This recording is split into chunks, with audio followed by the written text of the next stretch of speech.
Бүрхэг дэндүү заан. Дайчвангийн хошууны одоогийн Булган аймгийн сайхан сум Бүрхэг дэндүү гэж алдаршсан сайхан бүх байжээ. Түүнийг 1880-ад оны үед төрсөн гэж нутгийн ардууд нь ярилцдаг байна.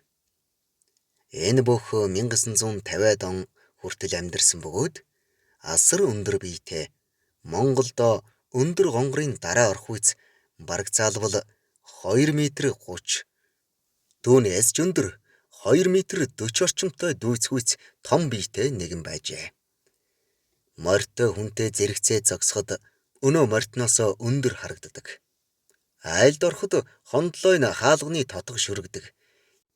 Жижигвтер биетэй хүн зэрэгцээд суухад өвдөгтэй нь бараг чацуу байдаг байжээ. Том биетэй морь шилж ундаг боловч дөрөө нь гөлмнөөсөө илүү гарч унжсан үед ч дэндүү гойн өвдөг морины далнаас урагш гарan шонтоож хөх махны нь хоёр талаас хавчиж явдаг байсан учраас унсан морь их амархан ядардаг байжээ. Айрыг их уудаг том гарын хултай айргийг бариад ууж байхад гарынх нь дөрвөн өндөр хурууны дээд үенүүд хулны ирмэг дээгүүр давж харагддаг. Найрын үеэр хэргэлдэг доод тал нь 5-аас 10 литр ордог тулгат гэдэг том аягтай айргийг хүмүүс завилж суугаад хоёр өвдөг дээрээ болон өвдөг дээрээ тавьж тэрч уудаг байхад дэндүү гой зөвхөн баруун гар дээрээ тосч аваад төдхөн тогтоочдог байжээ. Дэнхээ чадлын хувьд хавьгүй хүн байжээ. Дэндв баг залуудаан хурал номын ажилд чамгүй идэвхтэй толгой сэргэлэн нэгэн тооцогдож байсан учраас эцэг их нь төрөл садны хаан нэг номтой ламд шав оруулан их хүрээг бараад уулжээ. Вангийн хүрээнээс их хүрээнд дөнгөж ирсэн дэндвт юм бүхэн сонин содон байлаа. Түүнийг гандангийн дэнж дээр энтрийг харан алмаарч явдал ханаас ч юм олон банд нар гарч ирээд өдөн хоргой өгнө. "Хүй энэ хаан мангар хар амтныг хараач ээ. Харсаар байтал хөдөөний хөөсөн мантуу байна" хэмээн шоолцоож хөхрөлдөн улмаар тойрон бүсэлж зодхоор дайрч эхэллээ. Тэр эхлээд жаахан балмагдж зүхтмаар санагджээ. Тэгтэл эдэнд дээрлэхүүлж явахдаа яах вэ гэсэн бодол толгойд нь орж овоо том биетэйгээс нь шилж угаад нэг хүчтэй алгадаад орхижээ.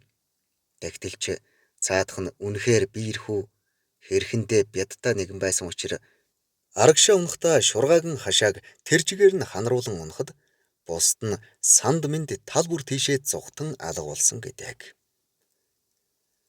16-7 хэрийн настай байхдаа дэндв хүү вангийн хүрээнээс хөдөлж төрлөх сайхан хулжийн голдон очжээ. Саахалтын айл эмнэгэн сургаж байгаа бололтой нэг эмнэг азарган дээр 2 чир тогтсонгүй гинэ. "Хөөе, дэндв чи нэг мордоотох" гэлээ. Дэндв азарганы өвчүүгээр 2 хөлөөрөө хавчиж мундаан дээр нь гараараа хүчтэй дараад гуйдуултал азарга дэмил тангарах аядж цээжин бие нь дааж булгиж чадахгүй байжээ.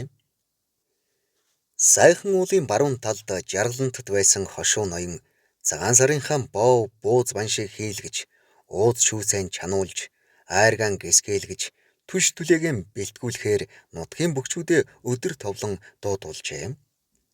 Дэндв гой нэг хоног хоцорч очиход ноён ихэд хилэгнэж ташуурдах болж гин ууралсан ноён дэндвт гаднаас гисгэх айраг бушуу оруул гэж зарлигджээ. Ноёных 2 давхар дүнзэн байшинтай. Байшингийн дээд давхарт 10 гаруй хөхүүртэй айраг дүүжлээстэй байдаг байжээ. Ноёноос эмээсэн дэндв байшингийн 2 дахь давхарт гарч 2 талдаа нэг хөхүүртэй айраг барьсаар шат руу бууж явхад модон шат эвдэрхээс эмээсэн бусад бөхчүүд дэндвийг мангараар нь дуудаж хөхүүртэй айрагнуудыг тосч авахд үүнийг нүдэрээ үзсэн ноён "Ийм сайхан амтнаа яаж ч ташуурдах вэ" гэд багталтай наргагүй инээсээр гэртээ орж явчихжээ. Бүрхэг дэндив даншгийн заан цолтой байжээ. Түүний нүд нь харлаган учир мэх хурд сайтай бөхчүүл оройн жаргах нартай хамжин нардуулах зэрэг ов мэхээр унгах арга сөвгчлдэг байжээ.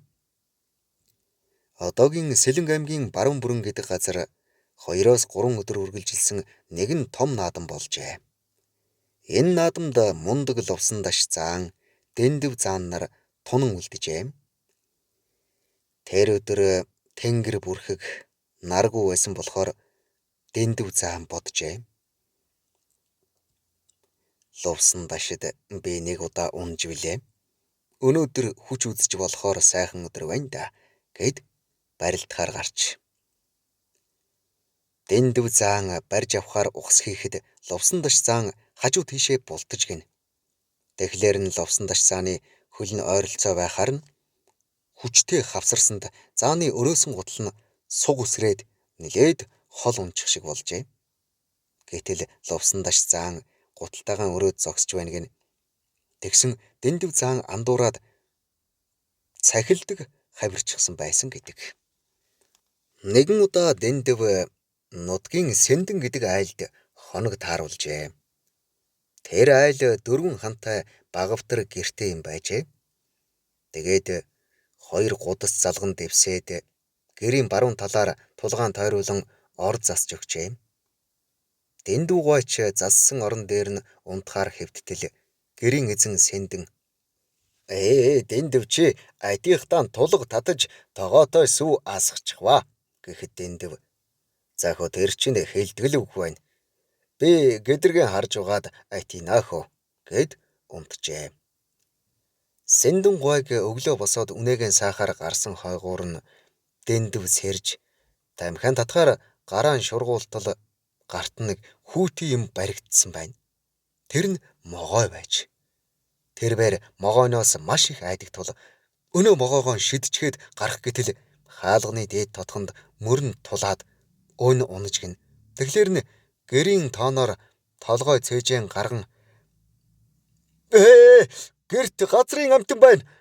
Бушуу ирж зайлуулж өгөөч гэд хашгирч байсан гэдэг. Дайчвангийн хошуу Вангийн өргөө гэдэг газар хошуу наадам хийж гин. Энэ наадамд луугүний Вандан заан гэдэг сайн бүх Вангийн хошуу наадамд барилдаж наадмын түрүү авна. Наран талаас нь дайрахад бүрхэг зааныг унгажил таарна гэж ярьж явсныг дэндив заан дуулжээ. Наадамч эхэлж үзүүр түрүү булаалдахаар 2 заанч үлдэвгэн. Нар дор орж орой болжээ. Гэтэл дэндив заан хэлж гин.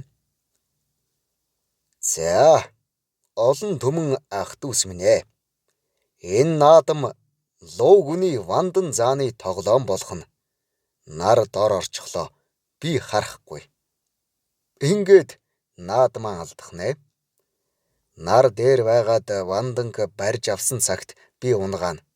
Харин та бүхэн эзэн ноёнд наадмаа маргааш өдөр хүртэл хойшлуулах талаар айлтгах хэрэгтэй байна. Хэрв тэгэх юм бол би төрүүлнэ гэж ярьсан байна.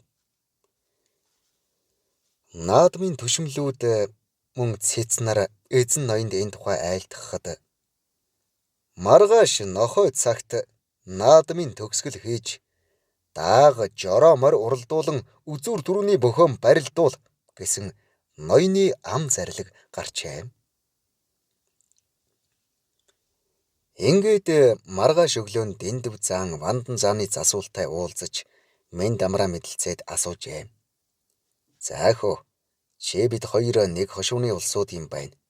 Засуул нь Дайчвангийн хошууны хүн байж л дээ. Би эзэн ноёндон том гэгчийн ам алдсан юм аа. Вандан заанд наадмаа алдахгүй гэж наадмаа хойшлуулсан. Тэгэхээр миний засуул та хоёр ямар нэгэн аргаар миний мөчөрт Вандан зааныг атгуулах арга бодорой гэж зэгчээ. Нохой цаг болоход наадам эхэлж дааг уралдан үзүүр түрүүний 2 бөгч барилдахаар өрөвгэн. Дэндив барьж авахаар төрж хөөгөөд Вандан баригдахгүй зүгтаагаад байж. Вандан заан хэд дахин хөлд орох гээд чадсангүй гинэ. Тэгэхээр нь Вандангийн засуулга хэлв гин. Эхөө гал биш, дөл биш барьж барилднаахөө гэд Вандангийн гуй руу алгадангуудаа хүчтэй түлхтэл дэндүү заан Вандангийн баруун талын зодгны сэнжнээс зүүн гараараа бариад авчээ. Тэгээд баруун гараа зүүн гар дээрээ давхар тохоод зогсоход Вандан заан тавиулах гэж баахан туйлж гин. Дэндүү гуайн зүүн гар чилж ядарсан учраас баруун гараараа сольж бариад зүүн гараа давхар тохоод хоёр гараа ээлжлэн амраагаад хэн хийсэн мэхгүй их удаж улмаар дааг барайнд орж жороо морч уралдахаар гарч гин. Дэндүү гуай Вандан заанд хэлжээ. За заам минь зогсоод яах вэ? Мэхэн хийж намайг унаг. Наадамчин олныг чилээгээд яах вэ? Гэтэл Вандан заан цус боёо. Өрөөсөн бүр мдээгүй болчихлоо гэд доошоо суух гэхээр нь дэндүү яаж болох вэ? Бос гэд дээш татаж өргөнгөө хажуу тийш нь мушгин унгаажээ. Нутгийн ардууд дэндвээс та тэр зааныг барьж аваад базаа тайчихгүй яасан их удаа гэхэд бурхан минь тэр Вандан заан гэдэг чинь хаалх даяар нэрд гарч байгаа алдартай сайн бүхий нэг. Би тул даал тогтлоо. Намайг тавиулах гэж туйлж байхад миний өрөөсөн ханзарч хашахсан. Одоо ч миний цээжнээс цус амтагдаад байна гэж хэлээд цэрэн хаягт нь бөөн нүж гарсныг хүмүүс хараад үнэхээр л дэндүү тулдаан тэсчтэй. Тийм сайн бөхөд хошуу наадман алдалгүй эзэн ноёндоо наадам хоошлуулах санал хүртэл гаргаж байгаад өөрөө төрүүлж шүү гэж шуугилдцгаасан гэдэг. Ардын хувьсгалын дараач дэндүү заан барилцсаар байжээ. Тэрбээр Гандангийн хэмээн алдаршсан Дорноговийн Намжил Ваанчг зааныг эд гарч эхэлж байх үед нь 1928 оны улсын наадамд 6-гийн даваанд амлан авч барилджээ. Тэр хоёр эхлээд тогтуухан хүч тэнцвэрээр барилдаж байж. Тэгтэл дэндүү заан барилдаанаа түрэгдэхээр шийдсэн бололтой хэд угсран хүчтэй халахад Намжил Ваанчгийн хамрын хоёр нүхнээс цус годхийн асгараад барилдааныг төр зогсоож байжээ. Пүрвсүрэн гэдэг овоо юмтай айл ороо моройн барихаар адуугаан хашчихад байж гинэ. Насан өндөр болсон өвгөн заан тус болох санаатай очоод адуугаан нааш нь ойртуул гэхэд гэрийн эзэн пүрвсүрэн нэлээд дээрлэхгүй янзтай.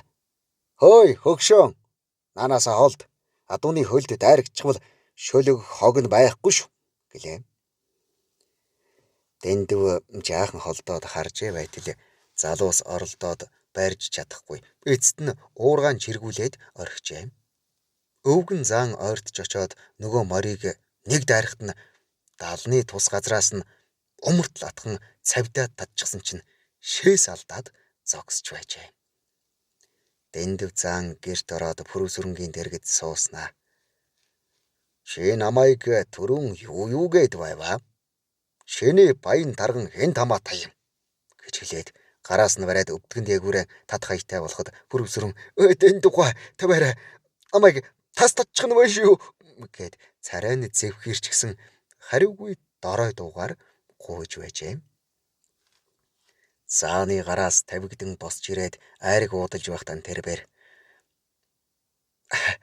та намайг хоёр тийш нь татсан бол би чинь бүх мөчөөрөө салчихаар байна шүү.